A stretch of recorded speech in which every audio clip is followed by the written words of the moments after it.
Hello and welcome to another episode of Earth911 Sustainability in Your Ear. I'm Mitch Ratcliffe, your host, and we're joined today by Sarah Lozanova, Earth911 writer. You're in upstate Maine, or mid-coast Maine. How are you today, Sarah? I'm doing pretty well, kind of adjusting to the changing times and trying to stay sane in the process. Well, that's what we're going to talk about this week is ways to keep yourself sane during isolation, what to do with your kids, and some of the environmental impacts that we're seeing from the COVID changes, as well as talking about Earth Day, which has its 50th anniversary on the 22nd, and because of COVID, is largely going to be a virtual event. But I first want to start off by thanking Evelyn Field-Lopez, who has been our co-host for the last 18 months. She has decided to move on and focus on some other things. So she does some other podcasts. We were always pleased to have Evelyn on, and we're going to miss her, but that's why you're not hearing her today, folks. You'll be living with me and Sarah for the time being, and sometimes our producer, Doug, who will chime in. So let's start off by talking about COVID. Obviously, everybody's wrestling with this, and we have an article, At-Home Pandemic Activities to Keep Your Family Sane. And it's certainly always a challenge. In fact, Sarah, we were listening to your kids shouting in the background just a moment ago. What are you doing to engage your kids at home? You know, that's a great question. It's something that I think about quite a bit each day. It's challenging because I actually used to homeschool my kids up until a couple years ago, and there were so many more resources available, for homeschooling during typical times. But this is really much more of like crisis schooling. Yeah. So I've been trying. We have tried to do some play dates where the kids distance themselves, where they would do things like ride bikes. Sometimes when playing with younger kids, planning games that encourage distancing, things like red light, green light, or maybe Simon Says. We've been getting to work in the garden and planting some stuff. It's just warm enough now to start getting some seeds in the ground. And then I think just kind of also acknowledging that this is a hard time and the kids' rhythm and routine of daily life is thrown off. And so, there can be more kind of behavioral outbursts or sibling rivalry. But it's interesting, and the article covers this too. A lot of the activities that we're suggesting are things I remember doing when I was a kid, like making your own Play-Doh, paper mache projects, home science experiments with baking soda and vinegar and food coloring. That's very, 1950s, 60s, 70s kid stuff, pre-digitization. And it's really kind of fun to see that come back. I mean, the last time I thought about dry apple rings or apple sculptures that you carve a face and let it wrinkle up was when I was a kid. And now all of these things are back because you can't go out and do anything. And a lot of the digital resources are either, kind of a waste of time, or they are slower than they've ever been because so many people are online. Are you finding the kids engage with these things? Are they excited about stuff like that now? Or are we just too darned advanced to enjoy a good apple ring? My kids love that kind of stuff. Like they were making volcanoes the other day out of actually, just like the article described, out of baking soda and vinegar. I don't think we use food coloring, though. But my kids have actually been doing a lot of that kind of stuff. My son found a little bit of wood kindling and got out a knife and started carving them into little homemade knives. And he found some, basically like sandpaper, and started making craft projects. So yeah, I think a lot of kids will get engaged. Sometimes, though, it does take the parents, especially if the kids aren't used to doing those kinds of things, the parents to kind of show them the way or kickstart activities. My kids are 9 and 11. When they were a little bit younger, one thing that was really helpful, like if I wanted them to, say, build a fort, if I started it with them and said, hey, let's use pillows and blankets, and we can grab a rope and hang it this way. It would often help to kind of get them engrossed, and then I could kind of tiptoe away and do something else. But if you're having trouble getting kids engaged, I think it can help to start it out with them until they get to that point where they're engrossed. Well, and you also have another article that I think is incredibly timely, since about 56 million children are out of school for the rest of the year in many places, on teaching kids at home and some of the sustainable thinking that we can teach during this time. Why don't you tell us about the approach that you're suggesting?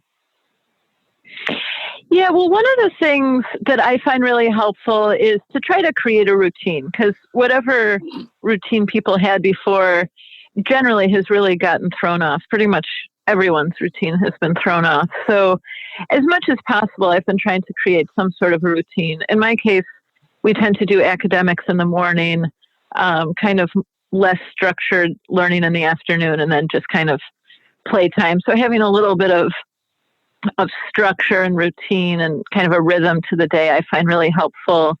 I've also been trying to set up a homeschooling area, which in our case, since we don't have a very big home, it tends to be a desk in my daughter's room and then the kitchen table. So that it's a little bit difficult because then we eat meals, but having kind of an area, ideally a dedicated area, but kind of a specific area where they do their schoolwork can be helpful. Professional teams are struggling with the lack of structure, so they look for that structure. So how are you setting expectations for your kids? You talk about that too. Yeah, basically what I do is like with my son, I'll say, okay, you need to read for an hour a day, 45 minutes of that needs to be out loud. Like I have fairly clear expectations, and I try to kind of prioritize. Like one of my children is really strong academically in math and science, but then is weaker in reading and spelling. So I'm trying to really prioritize the weaker areas, because I think, next school year, that might be a bigger issue if we don't take that on now. So we've been prioritizing reading and spelling. And, if we don't do history and geography and math every day, that's fine. So kind of setting clear expectations, but then also not having them be kind of perfectionist type expectations, if that makes sense. And in my home, what I tend to do is I don't give the kids any non-academic screen time until they've kind of fulfilled on my minimum expectations for the day. I find that helpful too, to have some sort of a reward. Well, and going back to the other article about things that you can do just to keep your kids and yourself sane, it's also recognizing that you have relationships and starting to build or invest your time in those relationships. I certainly found in my family that because of coronavirus, we're all getting together on Zoom once a week to talk, and we have not gotten together to talk for 30 years. But now we're doing it, and we have an opportunity to rethink the priority of relationships. And I know I'm getting outreach from friends. Doug and I grew up together and talk about what's going on with my brother who is suffering from cancer. These conversations are keeping us coherent and insane, but they're based on a kind of flexibility that you're talking about. Your kids have a structure, but they also need to be able to depart from that structure and find new connections. And that's harder when we're all isolated. How are you guys dealing with that? I mean, you can go outside in your community. Not everybody can. Yeah, in many ways, I feel fortunate because I live in a rural area, and we have a stay-at-home order, but I think it's less strict than in some areas of the country. But I live in Belfast co-housing and eco-village, so I have a lot of neighbors, and many of them have really nice relationships with my kids. So to be honest, when I'm kind of at my wit's end or I have a work assignment that I really need to get done, I've been text messaging neighbors and saying, hey, can you take my kids on a bike ride? Mm-hmm. There's also been at 3 this afternoon, we're going to participate in in a book reading session via Zoom with neighbors. We've been trying to plan those once a week on rainy days. And my daughter, who's 11, is going to read one of the books. So kind of, maybe for older kids, finding ways for them to have leadership skills or things like that. We're talking about trying to start a play group in the neighborhood where some of the older kids and adults that are non-parents can help facilitate activities. But we're trying to experiment with, how much can you socially distance with kids? It gets tricky because at a certain age, they don't understand what's going on. And then at a certain age, some kids are more successful. So I wouldn't necessarily recommend to someone with a 2-year-old to try to have a play date that involves social distancing unless, I don't know, maybe you go on a boat ride and you're on a different boat or, unless it's somehow built into the activity. Not much of a group activity. Riding toys seem to help though. Like if kids are on bikes, then they tend to, by default, just have some space, maybe I think scooters and rollerblades can tend to do that, whereas say a soccer game or a basketball game might be something that you'd want to avoid because it tends to bring people close together. Another idea that I loved in the article, and it's something that I think a lot of folks are just coming to terms with, is we're living through history. Are you helping your kids record any of this? Are you doing a scrapbook? That's a great idea. We haven't been, but it's something that we've been talking about things that are going on quite a bit. And I've been trying to incorporate some of it into their homeschooling. Like we've been looking at the Johns Hopkins map that tracks where the cases are. So the kids have been gaining some geography skills by looking at that. We've been doing math calculations related to it.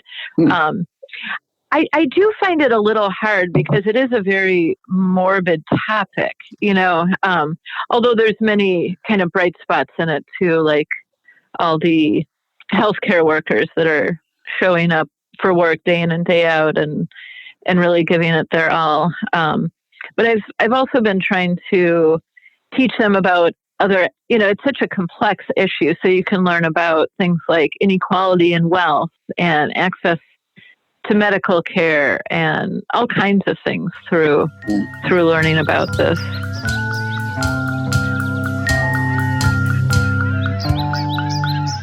So we had another article, and we talked a little about this in the last show as well, but the coronavirus is showing such stark changes in the environment as a result of the diminished human activity. For instance, there's clean air in Los Angeles for the first time as long as I can remember. Italy's air pollution levels fell dramatically as the virus took hold there. And this shows us a world that we don't always have the opportunity to recognize. And one of the ones that I've noticed more than anything else, and I've seen some writing about this, is that there are so many more birds, it sounds like, but it's because the city is so much quieter. And that's just one of many things that I've noticed sitting in my backyard, that there's a change afoot. Dolphins are back in Venice, things like that. Helping our kids reflect on these impacts and all these interesting things that we're going to learn about ourselves in addition to about nature as a result of this radical interruption of daily life is potentially an opportunity for a lot of changes. And you mentioned healthcare workers being out there, but they're also grocery clerks, the food service workers who are keeping food flowing. There's farms, garbage collectors.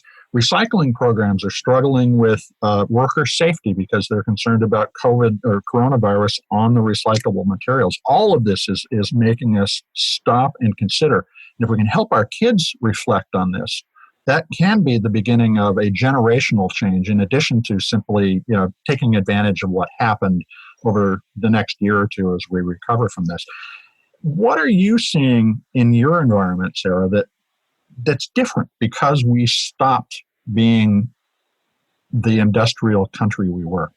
That's a great question. I live in a rural area, so I think some of the things are a bit subtler. But my brother lives in Chicago, and he mentioned that he's able to ride his bike safely on downtown streets right now, and barely see any cars, which is something that he hasn't experienced before, except, perhaps in the middle of the night.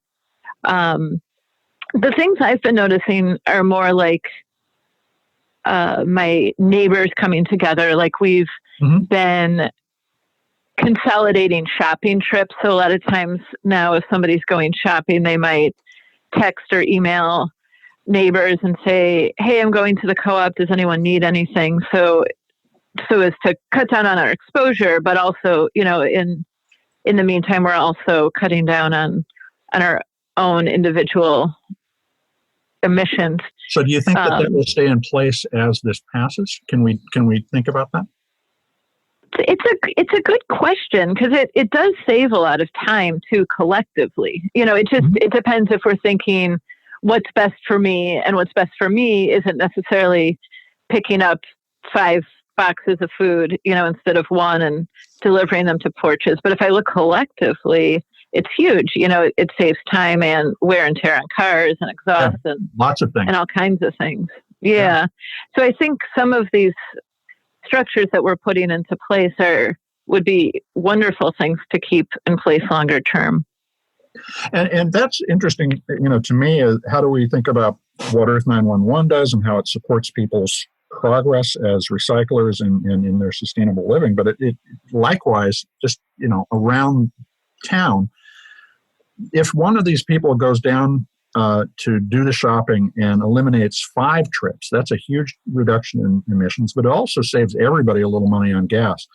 After this, maybe there's a way to rethink some of the economics of this, so that maybe it's $1 or $2 or some trade which you would provide in service to everybody else in the community, in order to overall minimize the community's impact on the environment, in addition to saving the community money. All of this is because we can see this disaster holistically as a global event rather than a localized event. And I happen to have lived through 2 major geological events. The Mount St. Helens eruption, which shut down eastern Washington where I was living for weeks, and the Loma Prieta quake in California, which was the only time I ever remember meeting my neighbors in San Francisco. We all came outside to see who was okay, and for a few days we had a community, and then it went away again as soon as the crisis passed. But this is so big and so comprehensive that it is an opportunity to start to rethink the way we do things generally. So I think you're hitting on some really important ideas. Have you seen in your community small business stepping up in ways that you think they could continue to leverage the benefits they're creating for everybody after the COVID virus passes? I've been thinking about that in terms of the local farms, because I went to our local Hannaford store, which is a large grocery store, and that was where I had actually felt like I had the most exposure to being around a whole bunch of people, not being able to properly social distance. So it instantly got me thinking, hey, I can get dairy products, eggs, produce, all kinds of things from local farms.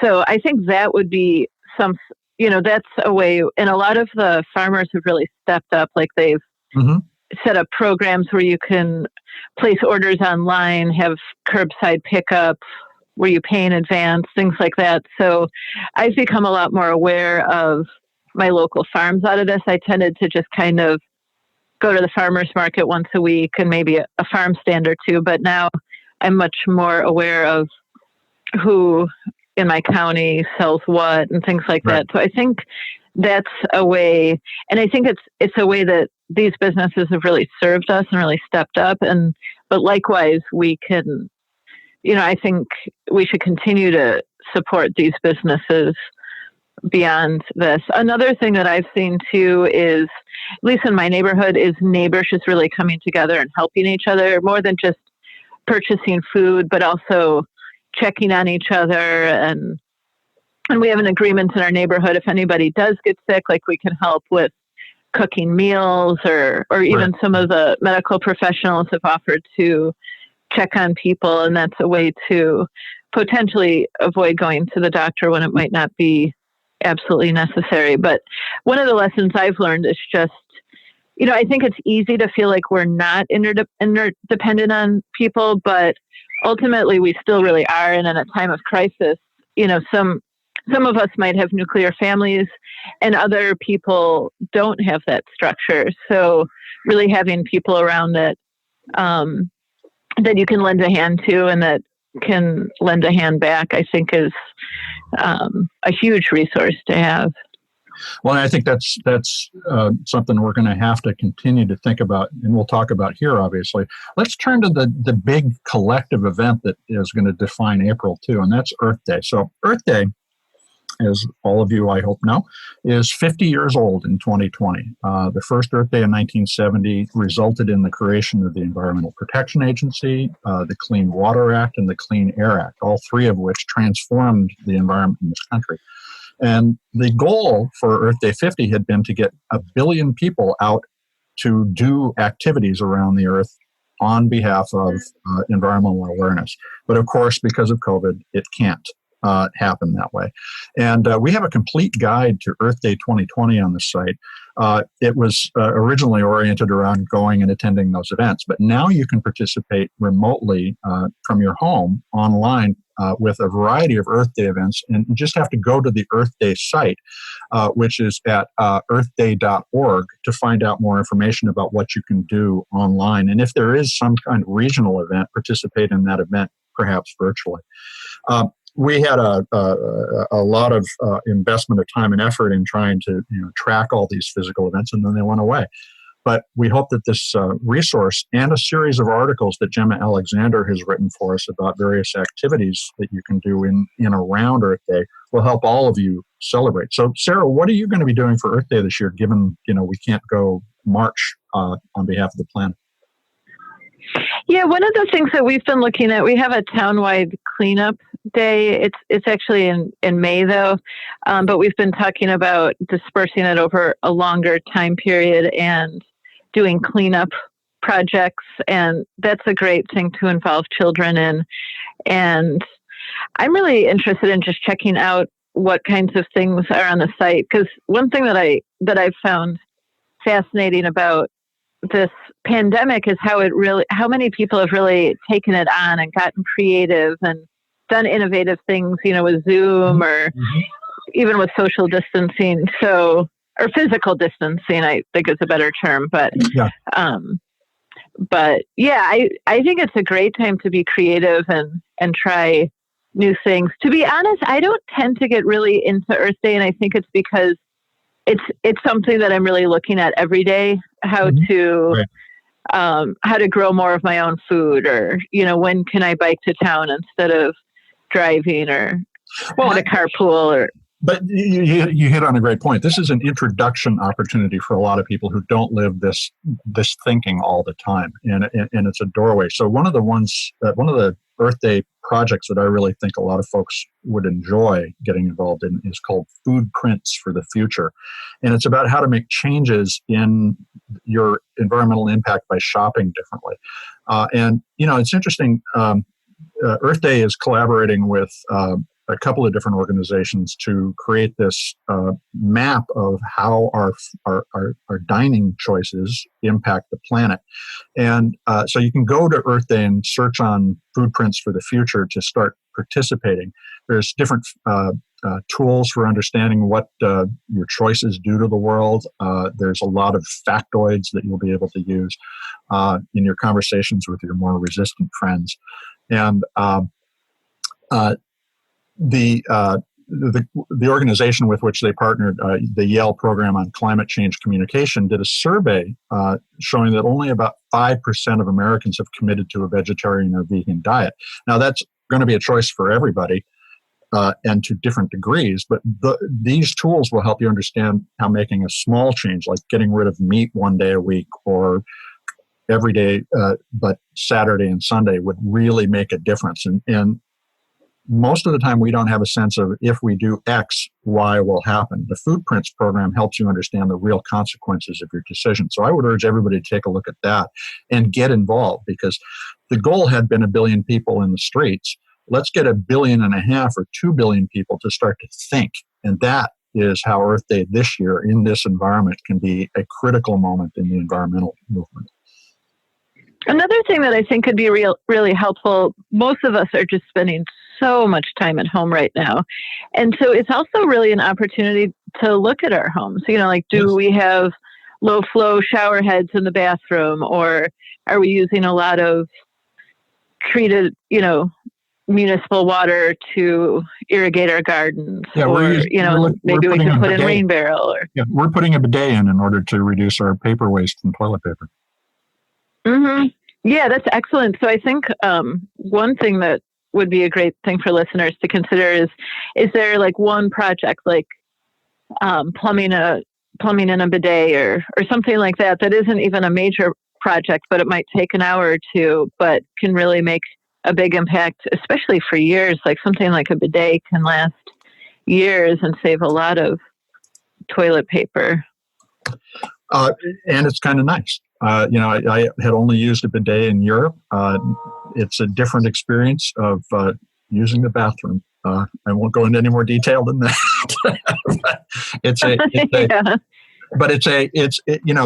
These small changes around the house also add up to great environmental changes. And again, you look at when everybody stops traveling, the air gets clean. What else can we do that way? It's a remarkable opportunity to measure changes.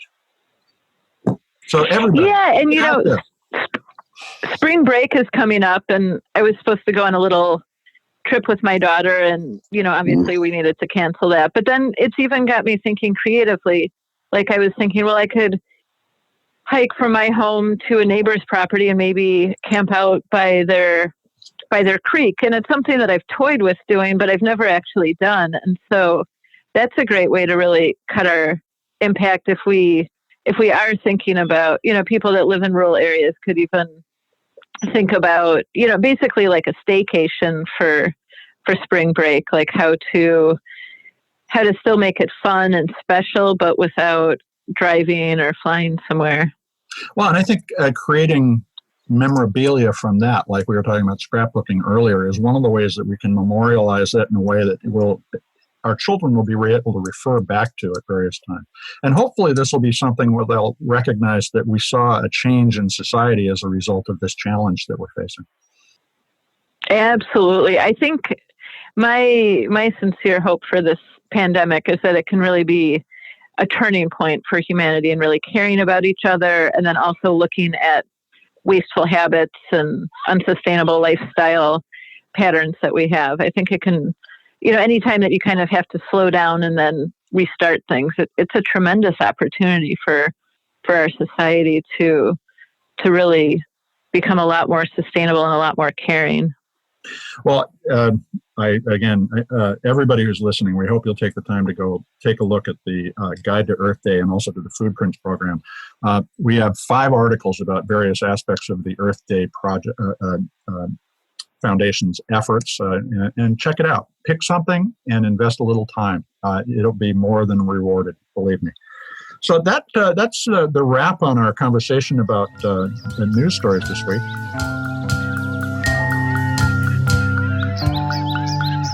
Let me move on and just share a couple of things that we have introduced on Earth911.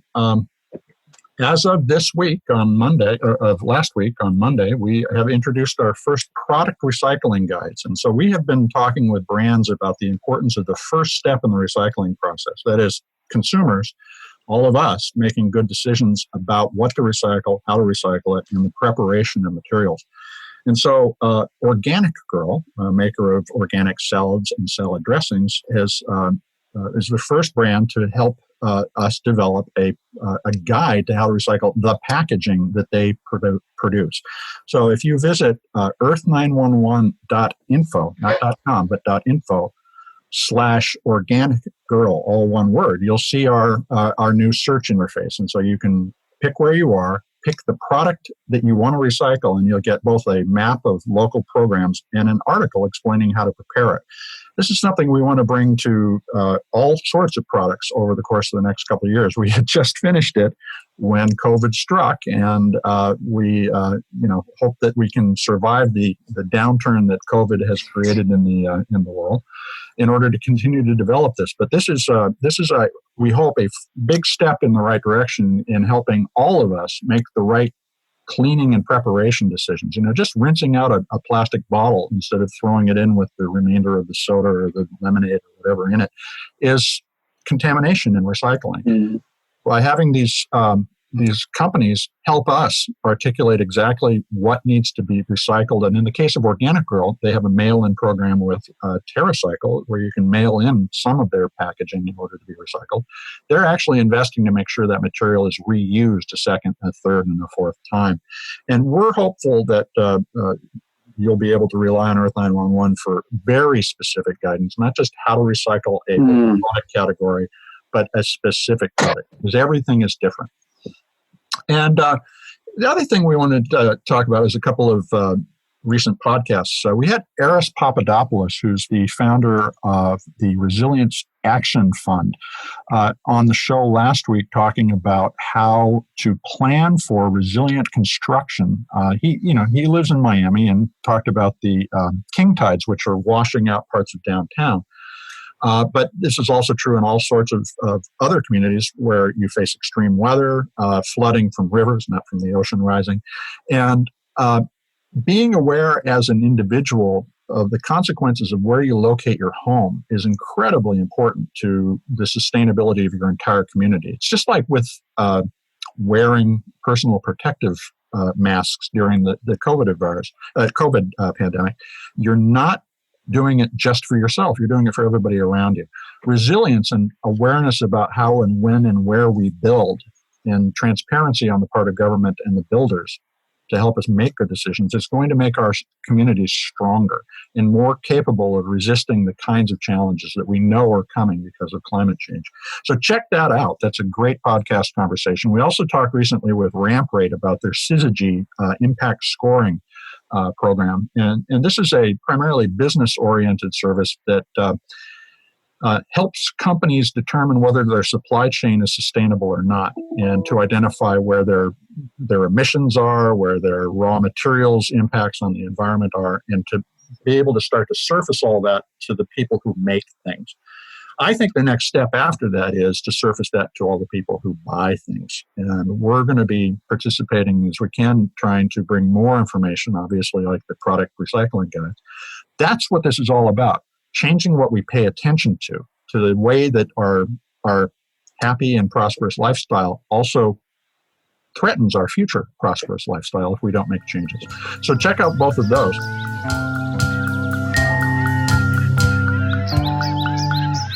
Let's move on to our Earthling questions. Normally, Evelyn has been reading these and I respond, so I have to wing a new interactive approach here. But first off, Bill in Imperial Valley, California asks, where can I dispose of empty lawn weed killer containers?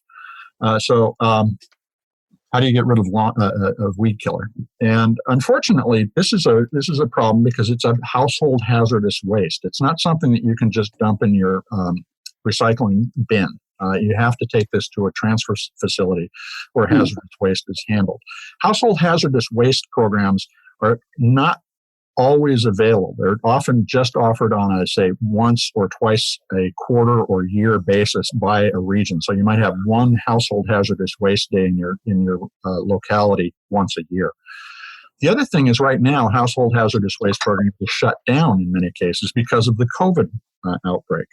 The sorting and the transfer stations are places where people aggregate and therefore can contaminate one another. So for the time being, it's probably best to hold on to those weed killers if you can't take it to a local household hazardous waste program day. If you are lucky enough to have one that's continuing to operate, go ahead and recycle it. But we didn't find any near where Bill was. And so we urged Bill to both check out any scheduled events to see if they're really going to happen, because we can't keep up on that. And likewise, to recognize that it may be just time to hold on to that for a little while. So let's move on to the next one. Moshe in College Park, Maryland asks, I have a question about crushing soup cans before recycling. And he explains that Earth911 suggested that animals can get their heads stuck in cans, and therefore it's better to crush the cans before you put them in recycling. But he also read that it can mess up the sorting process if cans are crushed, and asked whether or not I can separate them from the paper and plastic to begin with in order to make crushed cans more recyclable, because Moshe wants to crush his cans. And the answer is, they can crush Moshe can crush his cans. You should rinse them out first, obviously, so that they're clean before you do that. And these steel cans that you get soup in, because that was the specific question, are highly recyclable, but they're not highly recyclable with a lot of contamination. So get the crud inside out before you crush it. It is a better idea to crush it, because if wildlife or local pets can get into your garbage, they can get their heads stuck in there, or they can be cut by the sharp edges of that lid. So it is a good idea to crush your cans and separate them from the rest of your recycling. Now, one of the things that we often remind listeners about is that if you put recyclables in a plastic bag in your recycling bin, or that a lot of the times those bags will simply be pulled out and thrown into the trash because the workers on the line can't identify what's inside. They will not open those bags because that's a safety risk. And again, right now, during the COVID outbreak environment, that's something that they're concerned about, exposing people to illness, not just to the dangers of broken glass or anything else that might be in there.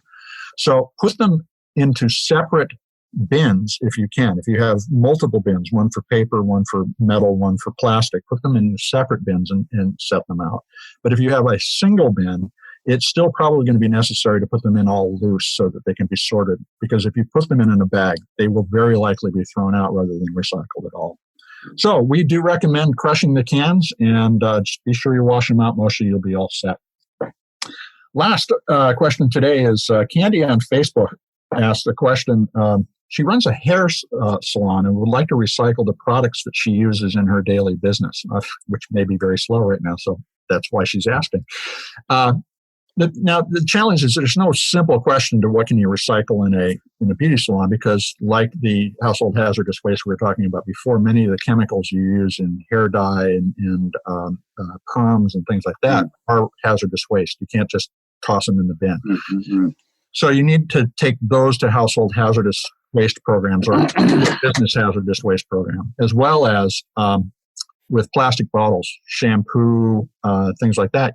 You can rinse out. You must rinse them thoroughly and put them in a regular recycling bin. But this takes kind of a moment of stepping back from what you normally do when you throw stuff away and thinking about how to sort it out and prepare it. Again, that's the key, folks. If you don't do it, the whole system fails to perform as well as it could. And that's why the United States has contamination rates in its recycling above 20%. This is the reason China won't take our recycled plastic and our paper and all sorts of stuff now, is because it's contaminated. They can't make money on it. And if we could do it cleaner, we can make money on it here. We don't need to ship this stuff halfway around the world.